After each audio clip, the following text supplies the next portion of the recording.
En 2010, il y a eu De Briques et de sang de Hautière et François, puis 3 ans plus tard, La guerre des Lulus de Éric Hautière et Hardock. En 2025, on retrouve une nouvelle fois le familistère de Guise comme décor d'une BD. Jean-David Morvan et Romain Rousseau-Perrin étaient il y a quelques jours en dédicace sur les lieux de l'Utopie de Gaudin, l'occasion pour nous de comprendre la genèse de cette nouvelle BD, un polar historique au nom mystérieux, la rue de la Grande Truanderie. C'est une rue de Paris, une vieille rue de Paris qui est intéressante parce qu'elle se situe dans vraiment le vieux Paris, à l'intérieur des premiers murs de Paris. Et c'est une rue de la Cour des Miracles, d'une certaine manière. Mais surtout, ce qui m'intéressait dans le nom de cette rue, c'est d'abord qu'elle soit très bien positionnée à Paris, puisque l'histoire de cette bande dessinée, c'est une sorte de guerre des utopies entre celui à Guise, le familistère de Guise, et quelqu'un qui est venu passer sa jeunesse ici et qui est retourné à Paris, créer un nouveau familistère, du crime ou du vice, on va l'appeler comme ça, dans la rue de la Grande Truanderie, donc ça collait assez bien. Bien sûr, le familistère du crime à Paris est issu de l'imaginaire de Jean-David Morvan, contrairement au familistère de Guise qui lui est bien réel, avec ce qui saute aux yeux lorsque l'on visite ce lieu, son architecture particulière. J'ai fait des études en architecture, donc on a été assez sensibilisé à la démarche de Gaudin dans le cadre de nos études, tant sur le plan architectural que sur le plan sociologique. Et du coup, ça donne des clés de lecture assez précises sur les intentions sous-jacentes à cette utopie donc réalisée. Je dis souvent qu'en école d'architecture, évidemment, il y a une formation en dessin indispensable, mais c'est pas vraiment en école d'architecture qu'on va apprendre à dessiner. À ceci près que quand on connaît quelque chose, quand on sait comment ça marche, quand on sait comment les choses s'assemblent, c'est beaucoup plus simple de dessiner.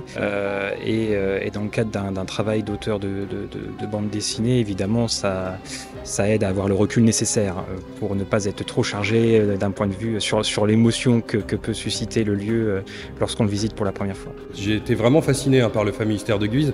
Je pense qu'il y a très longtemps, je travaillais sur les utopies, ou en tout cas je m'intéressais aux utopies, et je me suis rendu compte qu'à Guise, il y avait ce familistère que je connaissais pas, et je me suis dit c'est tout près, donc j'y vais. Et c'était une découverte extraordinaire, et là on a refait la visite il y a 15 jours, et c'est toujours aussi génial, et c'est toujours aussi en avance sur son temps. Et je me suis dit il faut absolument raconter ça justement aux gens qui habitent pas tout près, et qui n'ont pas la chance de pouvoir le visiter aussi facilement que nous, et c'est venu de là en fait.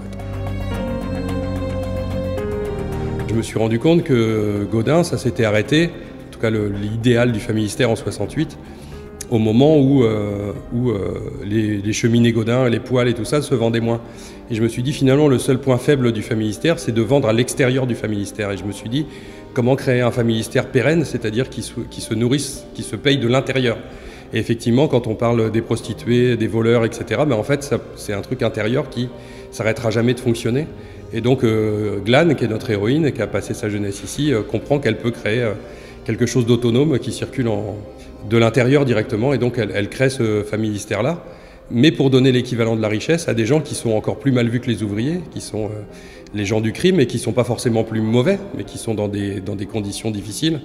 Donc elle crée pour les prostituées des choses de médecine vachement innovantes, etc. Donc elle fait vraiment le même boulot que Gaudin, mais évidemment ici, comme on est un peu plus prude du côté de Guise, ça commence à poser des problèmes qu'on utilise cette idéologie, et donc la guerre commence. Autre particularité de cette BD, le mélange constant de l'histoire réelle de Jean-Baptiste Gaudin, Marie Moret et de l'utopie sociale, avec la partie romancée des personnages principaux.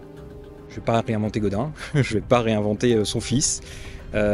Marie Moret, alors son fils même et Marie Moret, il y a quand même une libre interprétation parce qu'on a assez peu de photos. Émile, il y a une photo. Marie Moret, a priori, il y en a une ou deux, peut-être un peu plus, mais voilà, c'est souvent des photos un peu floues. Gaudin, il n'y en a pas tant que ça. Il y en a quand même quelques-unes, mais il n'y en a pas tant que ça. Donc, on ne peut pas dire que ce soit une ressemblance frappante dans la bande dessinée. Je n'ai pas voulu chercher à faire un portrait hyper réaliste. Et puis, pour les autres personnages, Esther, par exemple, pour laquelle il n'existe aucune photo, là, j'étais libre complètement d'inventer des personnages. Et Jean-David, pour ça, m'a laissé une totale liberté.